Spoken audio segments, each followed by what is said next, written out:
Hello दोस्तों, आप सबका स्वागत है द पीसेस ब्लूप्रिंट चैनल पे। आज हम इस वीडियो में आर की स्ट्रेटजी यानी रणनीति क्या हो और सेल्फ एनालिसिस मतलब खुद की एनालिसिस करेंगे कि हमने अभी तक जो तैयारी की है वो एग्ज़ाम के ओरिएंटेड थी या नहीं थी। ठीक है, तो 27 जुलाई आप सबको पता है इसकी डेट है, तो हमारे पास 4 महीना है। ठीक है, तो एकदम आराम से प्री की तैयारी हम कर सकते हैं। तो वीडियो स्टार्ट करने से पहले मैं आपको बोलूँगा कि आपको कोई शॉर्टकट्स के चक्कर में नहीं पड़ना है। ठीक है, केवल स्मार्ट वर्क करना है और हार्ड वर्क करना है। बिना इसके जो है प्री क्वालिफाई करना ईजी नहीं होगा। इतना ईजी पेपर जो है नहीं होता है और इतना छोटी परीक्षा है, इतनी सरल परीक्षा है नहीं है जितना लोग इसको बना दिए हैं। ठीक है, कि हर एक लोग अब आर को स्पेशलिस्ट बन गए हैं आर पढ़ाने के लिए। ठीक है, तो हमको इन सब चीज़ों से बचना है। शॉर्टकट्स मतलब मैं क्या कह रहा हूँ यहाँ पे, शॉर्टकट जैसे जब से आप देख रहे होंगे 27 जुलाई आर की डेट जब से आई हुई है, तब से आप यूट्यूब पे बहुत देख रहे होंगे कि 10 क्लास में पॉलिटी खत्म कर दूंगा, 15 क्लास में हिस्ट्री खत्म कर दूंगा, ठीक है, 10 क्लास में साइंस खत्म कर दूंगा। ठीक है, ऐसे आप बहुत वीडियो आपको आपके यूट्यूब पे आ रहे होंगे। ठीक है, तो हमको सबसे पहले इन चीज़ों से बचना है। ठीक है, इन चक्करों में नहीं पड़ना है। 4 महीना अगर हमको टाइम मिला है तो इसमें हम कोई शॉर्टकट्स नहीं खोजेंगे।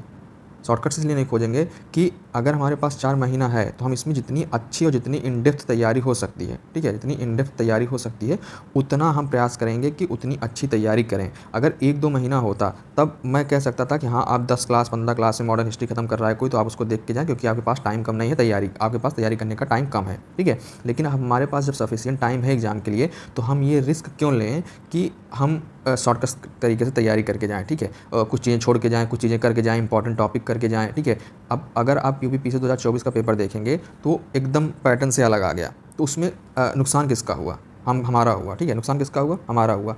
जिन्होंने कोर्स अपना बेचा, जिन्होंने करंट अफेयर्स बोला कि नहीं आज हिस्ट्री पढ़ लो काम हो जाएगा, उनसे उनका कोई नुकसान नहीं हुआ। नुकसान केवल हमारा हुआ कि हम करंट अफेयर जो है वहाँ सॉल्व नहीं कर पाए। अभी जो भी क्वेश्चन आए थे जो ट्रिकी थे, थोड़ा कॉम्प्लेक्स थे, थोड़ा कॉन्सेप्चुअल थे, वो लोग नहीं कर पाए।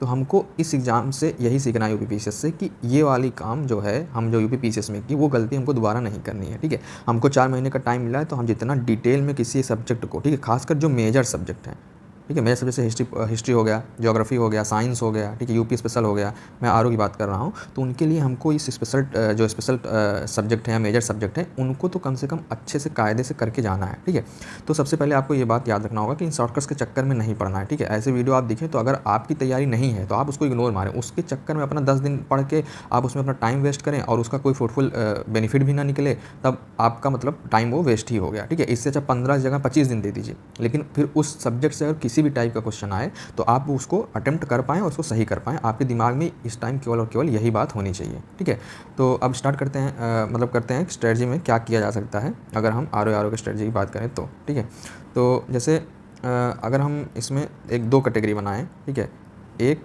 तो वो जो एकदम न्यू है, ठीक है, जो फर्स्ट टाइम देंगे आर का एग्ज़ाम, या 11 फरवरी जो पहली बार दिए थे वो एग्ज़ाम कैंसिल हो गया, और एक होंगे जो पीसीएस भी दे रहे होंगे, ठीक है, आर भी दे रहे होंगे, ठीक है, और इनका पीसीएस में इस बार किसी भी रीजन से जो है वो प्री मान लीजिए क्वालिफाई नहीं हो पाया है, और ये 65 प्लस नंबर है। ठीक है, 65 है, क्वेश्चन सही करके आ गए, 70 क्वेश्चन तक सही करके आ गए, तो मान लीजिए किसी रीजन से नहीं हुआ ऐसे लोग के लिए, तो हम 2 कैटेगरी डिसाइड करते हैं। ठीक है, तो अब मेरे हिसाब से अगर आप इस कैटेगरी में, ठीक है, आप पहले से प्रिपरेशन कर रहे हैं, 1-2 अटेम्प्ट आप दे चुके हैं पीसीएस वगैरह का, आर का भी, तो आपको इस टाइम पर सबसे पहले आप मेंस की तैयारी करते रहिए। ठीक है, मेंस की तैयारी क्यों कह रहा हूँ मैं, क्योंकि आपका प्री जो है वो लगभग तैयार है। ठीक है, अगर आप यहाँ क्वेश्चन तक पहुँच पा रहे हैं यूपीपीसीएस में, तो इसका मतलब है कि आपका प्री तैयार है। आपको 2 या ढाई महीने से ज़्यादा नहीं लगेगा आपको प्री तैयार करने में। तो आप जो बचा हुआ टाइम या एक्स्ट्रा टाइम आपको जो मिला है, आप उसमें मेंस की तैयारी करें। मेंस की तैयारी मतलब कि आपको सबसे पहले तो हिंदी डेली करना है। ठीक है, अब हिंदी करने से आपका जो है ये प्री में भी काम देगा, मेंस में भी काम देगा। प्री में 60 नंबर मेंस में। ठीक है, तो हिंदी आपको डेली करना है। अब आप अपने टाइम टेबल के हिसाब से चाहे 1 घंटा आप पढ़ें, चाहे 2 घंटा पढ़ें, मतलब कुल मिला के ये है कि आपको हिंदी जो है वो डेली पढ़ना चाहिए। ठीक है, उसके बाद आप जब मेंस का सिलेबस देखेंगे तो मेंस सिलेबस में जैसे कुछ जो ईजिली टॉपिक जैसे पत्र लेखन हो गया, ठीक है, सारणी हो गई, ठीक, तो इसकी प्रैक्टिस आप जो है अभी से स्टार्ट कर दीजिए। मैं निबंध की इसलिए नहीं कह रहा हूँ कि निबंध में ज़्यादा टाइम जाएगा, आप निबंध जो है प्री के बाद भी कर सकते हैं, आपके पास सफिशिएंट टाइम रहेगा। लेकिन ये जो पके पकाए क्वेश्चन है, ठीक है, जो कन्फर्म है कि ये तो आते ही आते हैं, ठीक है, तो इनको हम अभी से अगर राइटिंग प्रैक्टिस कर लें, आप मान लीजिए 1 मई तक, ठीक है, 1 मई तक आप केवल और केवल मेंस की तैयारी करिए, और मेंस में भी केवल केवल जैसे पत्र लेखन हो गए, सारणी हो गई, तो ये पता है हमको कि ये क्वेश्चन आते ही आते हैं, तो इनकी हम जितनी अच्छी प्रैक्टिस कर लेंगे, इनके जितने अच्छे आंसर राइटिंग कर लेंगे, उतना हमारे लिए जो है वो बेनिफिट होगा आने वाले टाइम में अगर हमको मेंस देने को मिलेगा तो, ठीक है। और मेंस में जैसे छोटे छोटे टॉपिक जो हो गए, जैसे जो आते हैं 5 वर्ड जो है हिंदी से इंग्लिश करने के लिए, ठीक है, और 5 वर्ड आते हैं इंग्लिश से हिंदी करने के लिए, ठीक है, तो इनकी भी आप अभी से मतलब इनको याद करना जो है शुरू कर दीजिए, ठीक है। इनकी जो बुक्स हैं उनसे आप एक डेली 5 वर्ड, डेली 10 वर्ड, जैसे भी आप कर सकते हैं, आप डेली ये आप मेंस के लिए ये कर सकते हैं, ठीक। और आपको एक चीज़ और करना है, जो करंट अफेयर्स की मंथली मैगजीन है, ठीक है, करंट अफेयर्स की मंथली मैगजीन, वो आपको मतलब 1 मई तक आप अपना टारगेट बनाएं कि आप 1-2 घंटा डेली हिंदी को दें। हाँ, उसके बाद पत्र लेखन और या सारणी जो है इनका तैयारी करें, इसकी आंसर राइटिंग करें, ठीक है, इसको मतलब प्रैक्टिस करना सीखें, कहाँ पे कैसे लिखना होता है, कहाँ कॉमा लगाना होता है, किसके नीचे क्या लिखना होता है, आप इसकी प्रैक्टिस करें। ये 5-5 शब्द डेली इसको याद करना शुरू करिए। और करंट अफेयर की मंथली मैगजीन जो है ये आप 1 मई या आप 20 मई तक, अगर आपकी प्री की तैयारी बहुत अच्छी है तो आप 20 मई तक भी इसको कर सकते हैं, ठीक है। आप यहाँ तक करेंगे तो आपको जो एक बार प्री होने के बाद आपको ये जो ईजी टॉपिक्स हैं जहाँ पे नंबर मिल सकते हैं, आपको आसानी होगी वहाँ पे नंबर और स्कोर करने में और दोबारा रिवीजन करने में। उसके बाद आप 1 मई के बाद आप फिर से अपनी प्री की प्रिपरेशन स्टार्ट कर दीजिए। कैसे करना है वो मैं अभी जब न्यू वालों को बताऊंगा, सेम आपको वही पैटर्न आपको भी फॉलो करना है, ठीक है। अब अगर बात करें न्यू एस्पिरेंट्स की, ठीक है, जो पहली बार देने जा रहे हैं, 11 फरवरी जो पहली बार दिए थे और एग्ज़ाम कैंसिल हो गया है, तो इनके लिए सबसे ज़्यादा डाउट होता है कि कैसे प्रिपरेशन आप स्टार्ट करें, ठीक है। डेट आ गई है, अब ऐसे लोग जो हैं नए जो एस्पिरेंट्स होते हैं वो ज़्यादा इन चक्करों में पड़ जाते हैं कि कैसे मैं जल्दी से सिलेबस को ख़त्म कर दूँ, ठीक है। तो सबसे पहले आपको बात याद रखनी है कि सिलेबस को जो है जल्दी नहीं ख़त्म करना है, सिलेबस को अच्छे से ख़त्म करना है, ऐसे कि जो एग्ज़ाम में क्वेश्चन आ रहे हैं उससे वो हम अटेम्प्ट कर पा रहे हैं कि नहीं, अटेम्प्ट कर रहे हैं तो उसकी एक्यूरेसी अच्छी है कि नहीं, ठीक है। तो आपको माइंड में ये रखना है कि हमको सिलेबस जल्दी से नहीं ख़त्म कर देना है, ठीक है। आप 4 ही सब्जेक्ट ख़त्म करके जाओ, लेकिन उसको अच्छे से करके जाओ, तो आपका एक्यूरेसी जो है ज़्यादा अच्छा रहेगा, आपका नंबर भी और मार्क्स भी मतलब ज़्यादा आएंगे। तो इसके लिए तो आपको सबसे पहले जो है वो बुक पढ़ने पड़ेंगे, ठीक है। जो स्टैंडर्ड बुक्स हैं उसको आपको इसकी रीडिंग जो है वो करनी पड़ेगी। अब बुक्स कौन सी पढ़नी है, कौन से सब्जेक्ट के लिए, वो मैंने जो बुक लिस्ट वाली वीडियो है उसमें आप देख सकते हैं, मैंने एकदम डिटेल में बताया हुआ है कैसे कौन से बुक से क्या पढ़ना हुआ है, ठीक है। तो सबसे पहले आप बुक रीडिंग से भागिए मत, ठीक है। आपको जैसे लक्ष्मीकांत हो गई, ठीक है, ज्योग्राफी के लिए एनसीईआरटी हो गई, ठीक है, ये सब पढ़ने पड़ेंगे। आप पढ़ेंगे तो आपका ही इसमें फ़ायदा होगा, और इसको पढ़ने में हार्डली आपको ज़्यादा टाइम नहीं लगेगा। मुश्किल से आप एक एनसीईआरटी उठाएंगे तो 4 दिन 5 दिन बहुत अच्छे से, अगर आपको टाइम भी लग रहा है पढ़ने में समझने में, तो 4-5 दिन में आप अच्छे से ख़त्म कर सकते हैं, ठीक है। तो बुक रीडिंग से सबसे पहली बात है तो भागना नहीं है, एकदम नहीं भागना है कि बुक रीड करेंगे तो अरे आर ओ के लिए कौन बुक पढ़ता है, ठीक है, लूसेंट से काम चल जाता है, घटनाचक्र से काम चल जाता है, ठीक है, वो ठीक है, काम चल जाता है। लेकिन अगर नए क्वेश्चन जैसे अब आने स्टार्ट हो गए हैं, जो नए क्वेश्चन आएंगे वो आप कैसे करेंगे। अगर एग्जाम में इस बार भी अगर यूपीपीएससी तरह और टफ क्वेश्चन आ गए इसमें, तब हम क्या करेंगे। तो हम रिस्क नहीं ले सकते ना कि वही पुराने ही पैटर्न पर पढ़ाई करते हुए चले जाएं और क्वेश्चन आया तो आया, नहीं आया तो नहीं आया। तो ये रिस्क लेना ही नहीं है। अगर सीट्स बढ़ी हैं, सीट्स बढ़ने की उम्मीद है, तो हमको चांस ये है कि हम इसमें क्वालिफाई कर जाएँ, ठीक है, क्वालिफाई करें और एक सीट अपनी पक्की करें आरओ के लिए। तो बुक रीडिंग आपको करना चाहिए, ठीक है। और डेली 2 घंटे आपको हिंदी देना चाहिए, हिंदी को डेली 2 घंटे आप दें, ठीक है।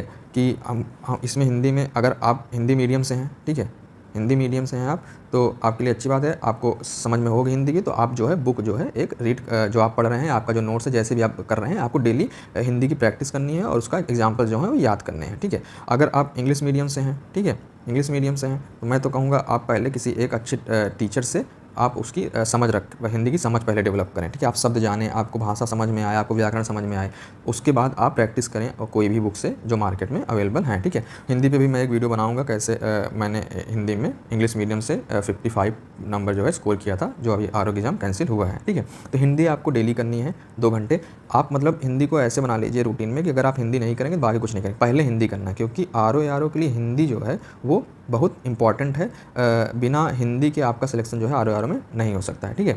ठीक, उसके बाद हिंदी के बाद आप कर सकते हैं कि जैसे मान लीजिए आपका ग्रेजुएशन जो है, ठीक है, किसी सब्जेक्ट में, मान लीजिए आप आर्ट्स से हैं या साइंस बैकग्राउंड से हैं, ठीक है, तो आप उसमें सब्जेक्ट जो है अपना सेलेक्ट करिए सिलेबस में से कि कौन सा जो है सब्जेक्ट, मान लीजिए हिस्ट्री हो गया, ठीक है। मान लीजिए पॉलिटी हो गया और इकॉनमी हो गया, ये मान लीजिए आपका जो है ये कोर सब्जेक्ट है और आपका इसमें अच्छा मार्क्स जो है स्कोर होता है, ठीक है। सबसे मतलब कुल मिला कहने का मतलब ये है कि आपका जो ग्रेजुएशन में सब्जेक्ट था, ठीक है, या जो भी ग्रेजुएशन में नहीं, या फिर जो आपका मेन सब्जेक्ट है, ठीक है, जो आपको जिसको आपको लगता है कि आपकी कंप्लीट तैयारी हो गई, आप कॉन्फिडेंट हैं उसमें, ठीक है। तो सबसे पहले उस सब्जेक्ट को आप आइडेंटिफाई करिए और उसके बाद देखिए कि उससे कितने क्वेश्चन आए हुए हैं एग्जाम में, ठीक है।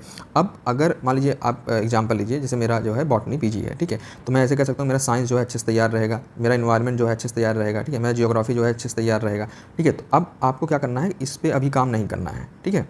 अभी काम किस पे करना है, वो सब्जेक्ट जो आपके तैयार नहीं, मान लीजिए आपका हिस्ट्री नहीं तैयार है, ठीक है, मान लीजिए आपका इकॉनमी नहीं तैयार है, ठीक है, मान लीजिए आपका यूपी स्पेशल भी नहीं तैयार है, तो आप सबसे पहले इन पे काम करिए, ठीक है। इस पे सबसे पहले हिस्ट्री, इकॉनमी, यूपी स्पेशल, मान लीजिए जो भी आपका सब्जेक्ट है, आपके लिए साइंस, एनवायरमेंट, ज्योग्राफी हो गया, ठीक है, किसी के लिए हिस्ट्री, इकॉनमी, यूपी स्पेशल हो गया, तो आप पहले उन सब्जेक्ट्स को तैयार करिए जो आपके तैयार अच्छे से नहीं है। तैयार मतलब अच्छे से नहीं मतलब ये नहीं कि बस खाना पूर्ति हो गई है। तैयारी मतलब कि जितने PYQ आए हुए हैं उस टॉपिक से आपके पास उसका नोट्स है कि नहीं है, ठीक है, आपके सोर्स में वो दिया है कि नहीं दिया हुआ है, उसको आप अच्छे से डिटेल में करके जाए, जिससे उसी थीम पे कोई भी क्वेश्चन किसी भी टाइप का इन्फॉर्मेशन पूछे तो आपको पता रहे और आप क्वेश्चन को अटेम्प्ट करके आएँ, ठीक है। तो सबसे पहले आपको अपना एक मेजर सब्जेक्ट सेलेक्ट करना है, आइडेंटिफाई करना है और उसमें अच्छा करना है और अच्छा करना है, और जो बचे हुए सब्जेक्ट हैं जिसमें आप थोड़ा वीक हैं, ठीक है, जिससे आपसे क्वेश्चन गलत हो रहे हैं, उसको आइडेंटिफाई करके सबसे पहले उनकी तैयारी करनी है, ठीक।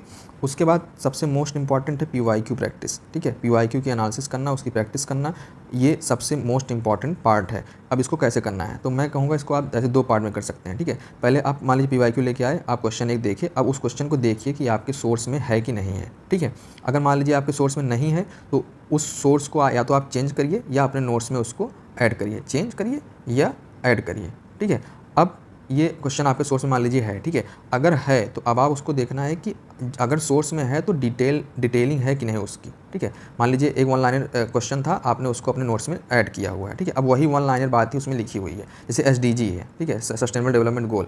अब आपने बस लिख दिया है 1 नंबर ये है, 2 नंबर ये है, 3 नंबर ये है, ठीक है, इसकी आपने डिटेलिंग नहीं की है। जैसे इस बार UPSC में डिटेलिंग पूछ लिया, तो अब आपको हल्का हल्का 1-2 पॉइंट जो है, सब में 3-4 पॉइंट जो है ऐड करने पड़ेंगे, ये ऐड ऑन करिए। क्वेश्चन वही उसी थीम से आएगा, SDG से क्वेश्चन फिर आएगा, लेकिन क्या आएगा, अब थोड़ा डिटेल में आएगा। तो आपको अपने नोट्स में या जो भी सोर्स है आपका, ठीक है, उसमें डिटेलिंग करनी पड़ेगी, ठीक है, डिटेलिंग करनी पड़ेगी या ऐड करने पड़ेंगे, आपको ऐड ऑन करना पड़ेगा आप, ठीक है। तो सबसे पहले PYQ को आपको ऐसे करना है, आप जिस भी सब्जेक्ट का PYQ करें, आप उस क्वेश्चन को देखें, उस टॉपिक को देखें, अपने सोर्स में उसको मैच करें। अगर सोर्स में है तो उसमें देखें आप डिटेलिंग किए हुए हैं कि नहीं, अच्छी खासी इन्फॉर्मेशन है कि नहीं आपके पास जो इंपॉर्टेंट है एग्जाम के लिए, तो उसके बाद आप आगे बढ़ें अगले क्वेश्चन पे। ये सबसे बेस्ट तरीका मुझे लग रहा है PYQ एनालिसिस करने का होगा, क्योंकि क्वेश्चन जो है वो PYQ से ही आते हैं, ठीक है। अगर PYQ में ये क्वेश्चन आया हुआ है कि SDG 1 क्या है, ठीक है, तो अगली बार SDG 1 पे ही क्वेश्चन आएगा, लेकिन उसकी थोड़ी डिटेलिंग करके आएगी, ठीक है। अगर पूछा हुआ है बैक्टीरियोफेज आया हुआ है, ठीक है, बैक्टीरियोफेज क्या है, तो अगली बार बैक्टीरियोफेज पे 2-3 स्टेटमेंट दे क्वेश्चन दे देगा, ठीक है। तो हमको बैक्टीरियोफेज क्या है, कैसे है, क्या इसका बेनिफिट है, तो इसका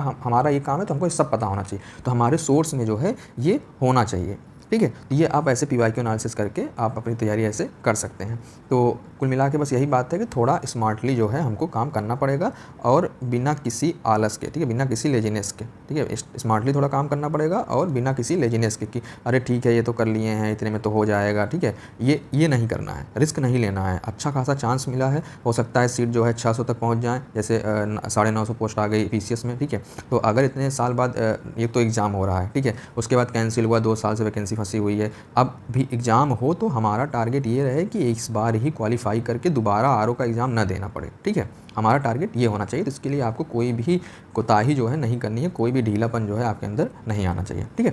तो उम्मीद है आप सबको कोई बात समझ में आ रही होगी मेरी, कैसे करना है, क्या नहीं, और क्या करना है, ठीक है।